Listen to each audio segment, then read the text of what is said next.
name is Isobel Hayes. I'm your graduate clinician for today. What is your name in relation to the child? Hi, my name is Marie Greeno, and I'm the parent of Lila Greeno. Perfect. So today we are going to be going over her background history and then her reports. We are also going to be going over her results of the assessment as well as recommendations that we have for Lila.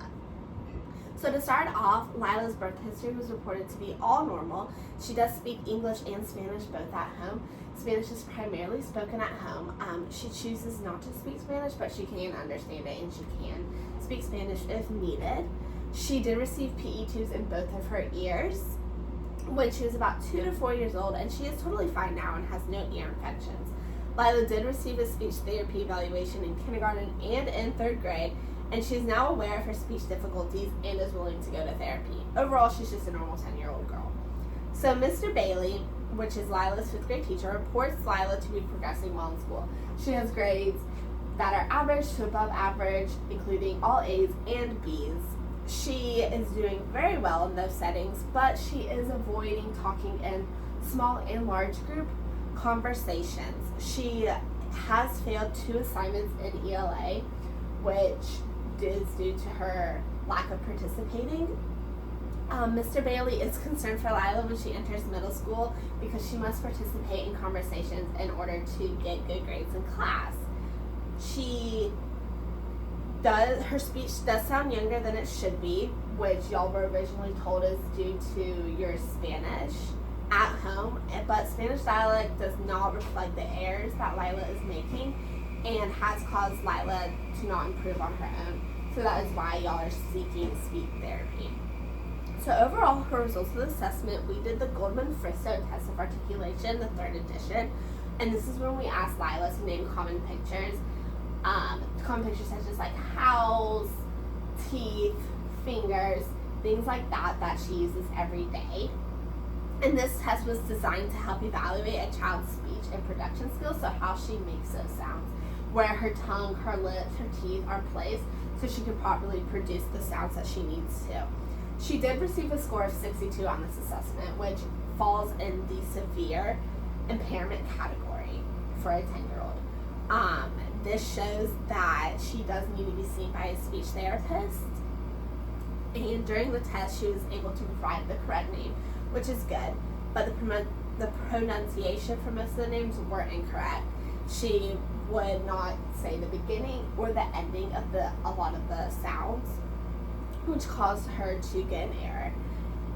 This could be a reason why Lila is not speaking up in her small group and large group settings, because she's aware of that speech sound disorder, causing her not to want to speak up. Due to that, she might embarrass herself. We do have this table here. It does show like how she did her initial position errors and her final position errors, as well as her medial position errors and her blend errors, vowel errors, and what age it is expected that she does master these. It is shown that most of them are mastered around age 4 and 5, and she is 10 years old, so this is really something that we do need to work on. For her informal assessment, it is shown that her intelligibility, it is reported that most people cannot understand Lila, which is probably another reason why she's not speaking up. She is getting bullied in her classes, and children are not wanting to talk to her because they cannot understand her.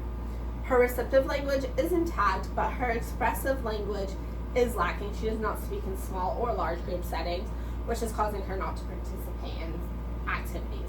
Her voice is within normal limits, her fluency is within normal limits, as well as her odor or motor feeding and swallowing, but her social communication is lacking. She is not, due to her not talking in class, she's not talking to peers around her, she is not talking to anyone. I do believe that if she does go to speech therapy, she will get more confident and it will allow her to participate more and talk. So overall, this will impact Lila's daily functioning. If she's not speaking up in large and small group settings in middle school, this will cause her to fail courses, which is not good. That's not what we want.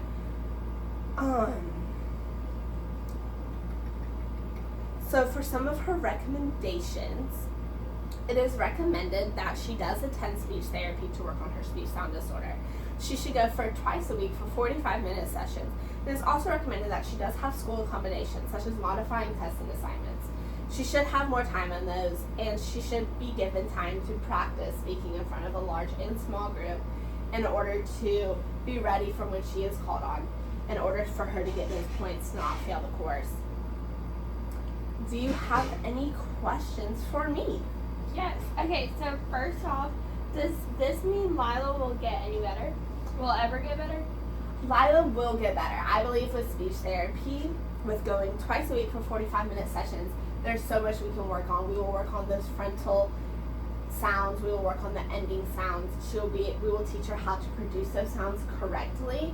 And she is only 10 years old, so we have so much time to work on her correct sound placement to get her to where she needs to be to thrive in middle school. Okay.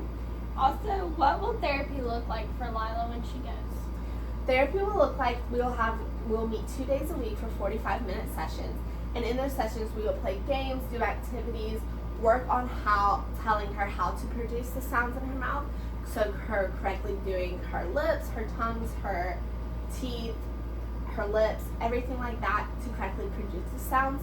So she will be able to say those sounds in everyday life. A lot of the pictures that were chosen for the GFTA 3 were pictures that are commonly said for children her age, commonly said pictures like around the house or just in her everyday life. So her not being able to produce those sounds is also showing that she's not able to produce those sounds just in daily conversations. So working on producing sounds will help her feel more confident in her speech, and she will be able to eventually speak up in small and large group settings. We will also practice speaking in small and large group settings. So sometimes in speech therapy we'll be in a group of students and she'll have that time to participate, and that will get her ready for when she is called on in class so she is not falling behind in any of her courses. Perfect. Thank you. Thank you.